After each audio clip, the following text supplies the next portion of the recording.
Welcome to another episode of Talkin' Jacks. I'm joined today by Chris Davis, as many of you know, as well as Hugh Roberts, center back for the Charlotte Independents, of course. He's kind of as well taken up the mantle of vocal leader, I suppose, for the Independents as well, as far as social change and just being willing to share his perspective during the times that we're all in here. So that's kind of the introduction for this. We're going to be focusing on what he's doing and what he's doing in the future and things like that. But wanted to thank you for taking the time today, because I know you've got a lot of busy things and games to worry about, which is probably a great thing to worry about, I suppose. Yeah. No, I appreciate you guys for having me. It's great to be on as always. Love the Talking Jacks. Yeah, man. Thanks for being here, man. Well, we'll kind of get into it. As many of you have probably listened to, and I won't do too much of an introduction of where we are currently with the club and the owner, Dan D'Amico. If you haven't listened to Yeah, if you haven't listened to the previous episode, I recommend doing that to kind of get some context of where we are currently. But I'd kind of like to get your perspective, Hugh, on how you're feeling about how the club has responded to, let me put it this way. How do you feel the situation is currently with the club and Dan's actions and how they've been receptive more recently to working with your initiatives? Yeah, so in regards to Dan, I won't go into too much details. We've seen things on social media and other players backing him up, etc. And I really just do want to say that things in the locker room are 100% fine. We're good. Chemistry's great, as I said last time on previous episodes. Even though you see something on social media, though, I'm not here to make something seem like, there's trouble in the locker room. We're great. But I will say on that issue, just from a little bit on my standpoint, if we're talking about a business standpoint, if you're a business and you have a bunch of minorities on your team, I believe there's more minorities on this team than whites there on this here in Charlotte Independence. And you're talking about your youth, talking about the future. Well, how can you not stand up or say anything for minorities on your club, minorities for not just for us now, but next year, more minorities are coming. More youth kids, minorities are going to come out your system. So you're not just speaking for us currently, you're speaking for your business in the future. What these kids are going to see, well, if they're not representing me or protecting me or, I'm feeling supportive, like, it's going to be in the back of a minority kid's mind. Why would I go to a club that's not really, backing me up or really for the cause? And that's 100% facts. And that's just my standpoint. Coming from a business standpoint, he says things on business. Well, here's a business standpoint. You're going to affect your business by not really saying anything or even, going on social media saying the exact opposite of what we're all trying to address on the field at all. It doesn't really look well. And no, I'm sure you guys have seen on Twitter, he replied to a tweet of mine. No, he has not reached out to me. No, I've not met with him. And in regards to that, no, I haven't really been in contact or met with him at all. In terms of the club, so I know you guys have seen that one meeting on social media when when Jim came in, Tim came in, they talked about that first meeting. There's actually a follow-up meeting to that last week. So, and as I've said before on previous shows, it's a better late than never kind of thing. The club kind of, in those meetings, it was an open table discussion. It kind of gave us the realm and, asking us ideas on what they should do. And so it was a lot of discussion, me and some other players as well, talking about how these changes should have been implemented for years now, not just this year. One guy on the staff, not going to name names, mentioned how the independents can do free food drives, free healthcare. I'm like, that's great, but this should have been going on. This should be going on monthly. This should be going on almost every single week with food drives, food sponsorships. I address these things. Other players on the team address these things. Another member in the front office mentioned how change needs to happen within the organization. So I stepped in and I kind of agreed with that. But I said, if we want change within the organization, well, it starts at the top, where you need to have minority at the top, minority within the office, minority within the coaching staff. You have a single minority youth coach. So it all starts, yes, within the organization, but the change needs to happen within the organization, because these kids that are coming up, they can't be what they can't see. So Mhm. why they're not going to try as hard for a coach that's not understanding, especially right now in these times, how critical these times are. So yeah, I addressed those things and they accepted it. Was a good open table, like I said, conversation. They've been open. Those kind of initiatives I mentioned before about the healthcare, about food drives, and about education. That's like the top 3 initiatives that they're on right now.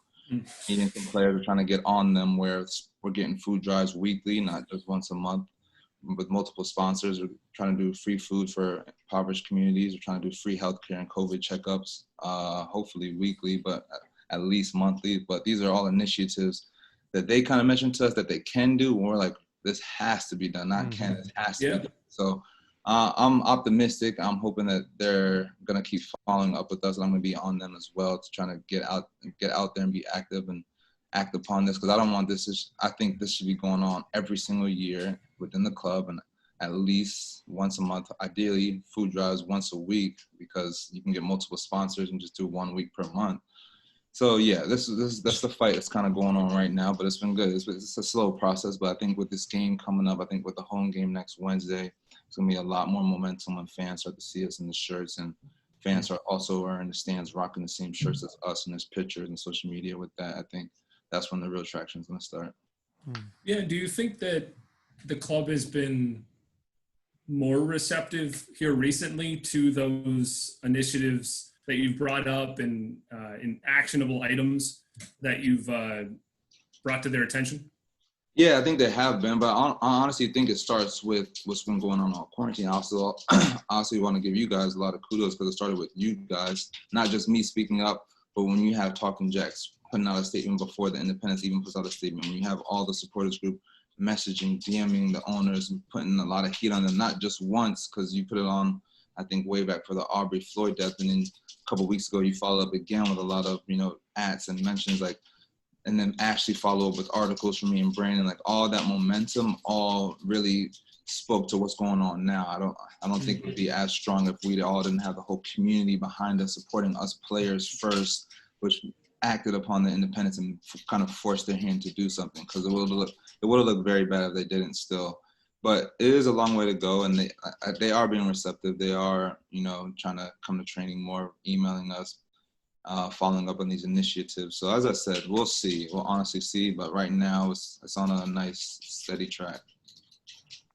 So Hugh, something that I've noticed is you have, as Ben mentioned, put yourself in a kind of a vocal leadership role. And I remember even like before everything kind of snowballed with the fans and the club, you were putting out, I want to say it was a video on Ahmaud Arbery, and then then you put out that awesome article with USL itself. And I was just curious between that and then how you've used your voice on Backyard Footy. Could you speak on what's motivated you to be that voice and step up? Because I think it's one thing to believe these things, but it's another thing to try to put in action and try to get others motivated. That's a good question. Honestly, it's been deep down in me since I've been a little kid, to be honest with you. I was born in Queens, New York. My whole mom's side's up in Queens, New York. I moved out when I was 3 or 4, but I used to go there every summer up until high school and visit my whole family. And that kind of, I lived in DC, but I go up to New York and see the differences in the communities, the middle class in comparison to the lower income classes. I was awoke to this as early as elementary. So that really motivated me to help my family first. And I've always wanted as a kid to help my New York family. So that transition to now where, no, I'm not there, but I'm always been wanting to help communities, help my people, keep this going. So now that I felt like, with this Ahmaud Arbery video, that kind of initiated all of this, but that's just me, reaching out to a videographer that I knew here, reaching out to him. He was also on the same wave with me, like, hey, we need to put out a video. I'm glad you reached out to me, kind of thing. But I've been in this league for 7 years now, multiple teams. I feel like even if I have a little platform, it's better to say something, and it's time to say something. And that's kind of why I spoke up. But this has been inside of me since I've been a little kid. And I'm just very fortunate and glad that now things are starting to come into fruition. And this is really just the beginning of what I have planned to do. Yeah, I've also really enjoyed, you've had a couple Backyard Footy episodes where it's like you have a panel of a whole bunch of different players from all different leagues, all different levels, and it's a bunch of Black voices expressing their experiences, both, you know, in their leagues, but just, you know, being Black men. I mean, like you even said in the video, you could have been Ahmaud Arbery. So many people could have been Ahmaud Arbery. And I was curious about those in particular. Like, how did those kind of panels come about where you decided to put those out there? Yeah, so I'm really, you know, in quarantine, sitting around trying to figure out what I like to plan my episodes out just futuristically. I still go with the flow, but I like to have some kind of idea. Mm-hmm. So I'm sitting there, I'm like, kind of tired of doing what I've been doing. I want to make sure my episodes now are more educational wise and more education based, especially what's going on right now. And so I'm sitting here thinking about how I know a good amount, especially in the East Coast, almost all the Black players on the East Coast teams hit up those guys. They knew some guys on the West Coast teams. I'm like, listen, like, I don't see why we haven't even discussed. I think this is the perfect platform. Brandon actually also mentioned this to me like a month or two ago, that we need to have a discussion. I'm like, man, this is just perfect. So I had the first one, reached out to a bunch of guys that are all even more ecstatic than I even thought they would be about talking about these things. Had created a little group text message chat. For the following one, I had a couple of guys reach out to other guys if they felt like they wanted to be a part of the movement, whatever. Couple guys like Kiri and Fatai jumped on, and that really just changed the wave, because as you guys saw, SC Cincinnati caught track of this, their fan group caught track of this. Then all of a sudden the management group's donating $250,000 to diversity committees and within the community and stuff. And honestly, I think that's probably the biggest achievement that I personally had in my career, because this really was just a conversation, and the fact that the conversation woke the whole organization up to donate hundreds and hundreds of thousands of dollars speaks volumes. But it also showed that these clubs think that their statements is good enough, and then you can listen to Fatai talking about how he's getting racist comments still, how it's not good enough, how they're not in the meetings, etc. And then that, you know, that woke the board up. But it just really woke a lot of organizations up, like, this is not good enough what you're doing. And this is even before MLS Black Players Committee happened, before they sent a little message and stuff. So it all kind of just fed into their whole opening scene, I felt like. Yeah, it was definitely powerful and needed, and definitely something that I want to continue on with that. Yeah, that's awesome, man. I definitely really enjoyed both episodes, and it's great that it brought that awareness. I knew some Cincinnati fans really caught wind of it, but I didn't know about that donation. So that's great. Speaking of donations, something that you've been working on recently is a Black Lives Matters shirt in partnership with, I want to say, Queen's English Pod. Is that correct? Yep. And benefiting 3 different organizations. I was curious, how did that shirt come about? Yeah, so, you know, Queen's English was on my Goose Knows was on my Cookout Part 2 episode. That was the first time I actually connected with them. They reached out to me a couple weeks before then and was like, hey, we want to have you on my show kind of thing. I was like, listen, join my show. So after that episode, they reached out to me. It was like, we feel so inspired. We had no idea about the issues of, you know, being Black in soccer in America. They educated themselves, reached out to me and was like, hey, we know OMJ, who can create a shirt from you. What do you think? And I was like, listen, I've always wanted to create a foundation. I've always wanted to create these shirts. But honestly, I wanted these shirts to be a part of the independence at first. I know you guys have seen all these Black Lives Matter shirts throughout the league, but it's so simple with having the logo crest on it, on the shirt, and then you have Black Lives, whatever. It could have been easily represented. But this is something I wanted the independents to do first, and they weren't really supportive, or quarantine weren't really about it, so I had to go around them with Queen's English. So thankfully, they knew OMJ, knew the contact with the guys, got in contact with us. We're like, listen, we should create I told them about my idea with the foundation. Chris, who's part of Queen's English, was 100% about it. So let's create these T-shirts. And I kind of created this design. We both messed around with it, but, you know, we kind of just came up with this design together. I told him I kinked some things with the fist, whatever, and then we just launched it. It was awesome, the reception I've been getting right now. But I definitely felt like a shirt was needed. I'm thankful that Independence backed it up and supported it, put it out there, because I know from their standpoint it would have looked even worse if all the players are rocking it and they didn't support this as well. So I know that plays some role, but it's cool though. I'm just glad that Chris just hit me up with OMJ. We were able to create this T-shirt and this foundation, because I wanted something visually to represent and not let this movement die down, you know, other than this bands that we'll be rocking during the games. I wanted something Charlotte specific. So I'm thankful the T-shirts happened, and then I created the GoFundMe the next day, because I'm like, people are hitting me up, not just to buy the shirts, but they also just want to donate money just for the cause. I'm like, listen, I'll give people 2 options to buy the T-shirts, but they both go to the same foundations and the same charities. So very thankful this happened. So how did you pick the foundations? Is there anything you can tell us about them? Yeah, so Chris actually knew some contacts within creative players and roots in the community. I don't know if you guys saw originally, but 1-7 was on it. 1-7. I won't go into the details with that. My dad actually went to Granger High School here in Charlotte when he was in high school. Was a part of 1-7, helped them out. And so that's how I knew about them when I came. I used to do every week after school care with them, help the kids out and everything before this quarantine happened. So I was really involved and I wanted them to be a part of it. Long story short, people still think this is a political movement, a political statement, and don't want to fully support it. I can't knock. Everyone is entitled to their own rights. And so that's kind of how that kind of fell through. But and then we were able to reach out to Black Love. I did my research on them, and that's kind of, because of 1-7, found some other organizations. There's plenty of other organizations out here. I don't want to just donate to these three.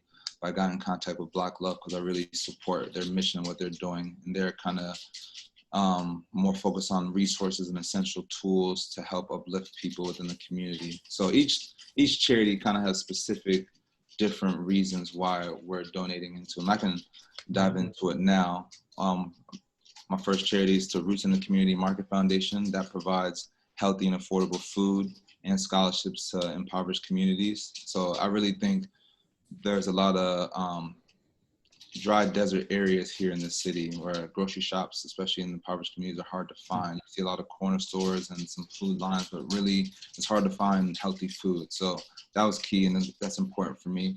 Creative Player Foundation is kind of sports education, soccer specific in at-risk urban communities. And that's big for me because one of my things with the soccer community and soccer world has been the pay-to-play issue.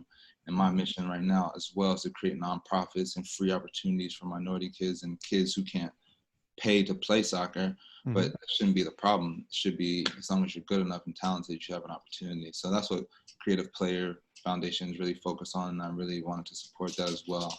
And I mentioned Black Love too. And I'm also donating $10 every game for shutouts, 15 for shutouts, 10 for every goal, $10 per game, period, to the Heart organization as well. And that's what Brandon's a part of too. So, and trying to keep this growing. I'm not just, like I mentioned, I'm not just going to reach out to those four, but to other ones throughout this area and community. Hopefully I can be here for some time and just continuously grow my web and, put more hands into the community. I'm also doing things. I coach for the Charlotte Eagles as well. So I'm doing things with the Charlotte Eagles, trying to get, I think I'm the only Black coach in that whole organization too. So I'm really trying to change some ways and educate them as well. And really, it's a work in progress, but we're just getting started. And there's a lot of change that needs to happen, but it's been good. Awesome. And something you've touched base on this a little bit, but I'm curious from your perspective of the process of presenting the club with options, maybe them being not as welcome to doing those options and things like that. But how do you feel about where we are currently with the way the club has been more receptive here recently? Do you feel like it's a step in the right direction, or what's your opinion on where we are currently with how things have? In my opinion, it seems like it's been a positive view for them to be receptive to your writings and things along those lines and your initiatives. But I'm curious on how you view those things. Not just with me, just in general, collectively, I think it's a little behind the curve still. But as I mentioned before, it's better late than never. I think, as you mentioned, it's definitely positive. It's definitely been needed. It's been needed for months ago now. But as I told them, they still have a chance now. Clubs have just been putting out statements, putting out shirts, and that's it. They have a chance to go into the community and actually make a difference and show people what they're actually doing with their money and with their players and how they're actually affecting change into the communities. So to show that, it can really put the club still in the forefront, even though it's still, behind a little bit. It can put them in the forefront in comparison to other clubs who aren't really doing too much or just donating money and taking a seat back, where, they can get in the forefront and actually go into communities, have webinars, and seminars where we're using the players and educating the youth. So It's coming. It's a work in progress, but it's definitely been positive. It's definitely been needed. I'm glad that they're, been this receptive. Honestly, they still could have been like, there's some, I'll get into the details later, but, I've been talking to other Black players throughout the league, and there's a lot of clubs telling players not to kneel, not to voice their opinions, not to speak up. Even though the commissioner said in the statement, we want all players to say whatever, there's still clubs saying it's a political statement. I don't want all my players doing this and that. So even to that extent, like, I do commend them for even reaching out and, kind of saying, like, I'm sorry, for not supporting you guys, how can we help, kind of thing. And that, to do that, it does, a lot of clubs and even a president really won't do that and take a step down. So I do commend them for that, because as I mentioned, there's a bunch of players in the league right now who are still frustrated with their voices not being heard in certain areas in this league. So it is getting better, and it's definitely going to be a work in progress, but hopefully we can continue on with this for the rest of the year. Yeah. Wow, that's insane. There's still clubs out there not letting players, speak and kneel like that. That's insane. I had no idea. Did you have another question there, Ben? Yeah, so there's something a little off script I'm curious on, because you have been kind of a transient player in the sense that you've moved around a little bit in the league. I'm curious if there's anything about Charlotte that's made it more appealing to maybe not put your roots here, but to be more vocal about issues and be a catalyst for change, more specifically in Charlotte. Has there been anything specific about the city or anything like that that's... Yeah, I'd say the culture and the community in the South, just in general, is very different than the North. I was born in the North all my teens, pretty much, besides Richmond. I'd even consider Richmond the North in comparison to now that I'm here in Charlotte, because Richmond really is in the South, than being down here. But the culture is strong down here. I feel a lot of support, a lot of love. I feel, and that just speaks not just with the Black community, but just the community in whole. I feel like it's an up-and-coming city, so that, intrigues me more to put my foot down in the city that's building still and see that transition. The sports teams definitely attract me, but not just the sports teams, the opportunities within the sports to grow my brand outside of what I'm doing now. And that's kind of led me to ESPN 730 and other opportunities here, even connecting with you guys too. I just felt like I've known Mike and I've known this club and organization for a while, so that played a role into how they played soccer, and just the playing out the back, playing that reminds me of Richmond a lot, and that's where it was my first 3 years in the league. That's my roots. So I just definitely feel the community and the culture is strong here, and there's definitely a lot of support. And I'm not saying a lot of cities aren't like that. Every team I've been at, Bethlehem, Pittsburgh, everywhere, has been exceptional, and it's been great. Yeah. Just the city, and just outside of sports in general, just the city in general, it's been a lot of love here. And now we'll kind of transition into, well, thankfully there's a game in a few days. All right. As of recording on the 22nd of July, there's a game in a few days, which probably is pretty exciting for you. I'm curious how you feel about getting back to playing in the sense of we're still in the middle of a pandemic, being tested, I think it's weekly or with some regularity.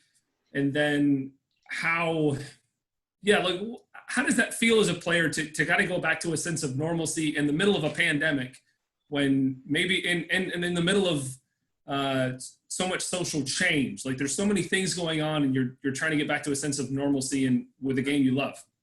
I'm kind of split, to be honest with you. I'm split between, half of me has been itching for this for months now, just to get back. And the teams, we've been practicing well, flying well. The chemistry's been great, just to be around the guys. And I'm excited for this game this weekend. But half of me, a lot of people don't know about, we had optional training during quarantine. I didn't go to any of the optional trainings because I didn't want to risk myself and, jeopardize my career. We weren't getting tested or anything. I was like, me and not just me, some other guys, veteran guys on the team, are like, we'd rather do things on our own than be with the team and risk ourselves. And that spoke to even now, where we're, considering flying to Memphis, and we're going to get on airports and risking ourselves as players, not on Memphis, but just throughout the league, getting contracted and stuff. And we feel like the league still not really caring or postponing games, not just our games, but there's other games throughout the league where like 5 or 6 players have been getting contracted and they're still having games. So we really don't know who anyone can get contracted the day before the game too. So there's just a high risk, and it's something that has us on edge, definitely. Not just me. This is voices from a lot of players on the team. There's a lot of concern, but it's a business, and we know we're like kind of pawns to this organization, and not just us, but the smaller clubs that need revenue from players and home games and merchandise and stuff. We understand that, but it's definitely in the back of our minds, thinking and worrying too that we can get contracted at any time. It's tough. It's tough. I'm curious, and I don't follow USL like Ben does. I more or less just focus on the independents. But like, is there an option for you guys to not play and still like if you don't feel safe, is there an option for you to not to play, or do you not get paid at that point or something like that? Yeah. So the players union fought for us players where if any player felt unsafe because of this pandemic and the virus, then they were not obligated to play as long as they came to mutual terms with the president or the owners and stuff. They both come to some agreement. They understand, and the player doesn't have to play the season. We actually have one player on this team who decided not to this season. I'm sure you guys will find out about that soon. But that option was there. Thankfully, the players union, represented us. Very thankful for them, because that shouldn't have been even an option. Normally, the club's going to make you pay because you're contractually obligated to do these things. But we fought for that and gave players the option. As long as you come to a mutual agreement with the owners, and both parties understand, then you can decide not to play the season if you don't want to. That's good. Mm-hmm. Did you have any other questions for him, Ben? Yeah, I guess I'd like to end it on this note. Is there any future plans you may have, or anything you'd like to leave the listeners with as far as future things, as far as your initiatives go? Yeah, definitely stay tuned, not just to my foundation now, but definitely to more projects within the community. Like I said, one of my big focuses on, like, besides the foundation thing, is the healthcare and the free food and, free food drives and opportunities. Because I feel like for years, not just now, but for decades, we've been, minorities been, struggling communities just to get healthy food and just to get healthcare checkups, and it costs a lot of money, and I understand. So those initiatives are coming, not just with that, but definitely within this club, trying to make a difference that's everlasting, not just within the year. Maybe they donate X amount of money every single year to certain communities and organizations. Definitely, being involved now, kind of the bridge between the players and the owner's staff right now, where I can, be on them. They're open right now. Right now, it's an open door policy. So right now, I want to make sure whatever we do implement is not just something that's going to last for the next 6 months or the rest of the season. This is going to be every single year. So stay tuned to some works and some projects, because it's in my vision to make some change. All right, well, we'll leave it there. Looks like the Zoom meeting is about to kick us out anyways. So, but thank you, Hugh, for taking the time. And I will be watching the game more than likely, but I'm excited to see the Independents get back out there, and more specifically the players, of course, get out there and compete. And also, thanks to Chris for co-hosting with me tonight to make it a little bit easier for me. Yeah, of course. It's a little bit more awkward than when we're in person with someone on the phone. we the give and take is, but we'll get used to this. But thank you so much, Hugh. I'll definitely include links in the show notes for the shirt and the GoFundMe. I was wondering, does your foundation have a name or a website or anything like that? Yeah, those links will take you straight to the website. The shirts have their own separate website within themselves, OMJ. But right now it's just Backyard Footy times Queens English Foundation, kind of just bringing notoriety to both podcasts, since we're up and coming podcasts. I think that was our main focus on that, just so people can see the brand and understand the brand. But yeah, those links in my bios are the main website links, but I'm going to create my own website now, Shopify accounts, so I can go on IG and open the market in the shop, so people can also just shop right on IG. That's on the way. Yeah, that's great. For apparel too, BYF Apparel. I met a Black-owned apparel company out here 2 days ago, and I'm finally getting some apparel on the way. So definitely stay tuned for that too. Sounds great. Well, thank you so much again, Hugh. Well, Ben, you're the main host. You close us out, I guess. Yeah, we'll close it out. This is, I don't know, this has been another episode of Talking Jacks. I don't really know how to end episodes, and I don't know how to end conversations. So, it's the end of the episode. Woo! Bye-bye.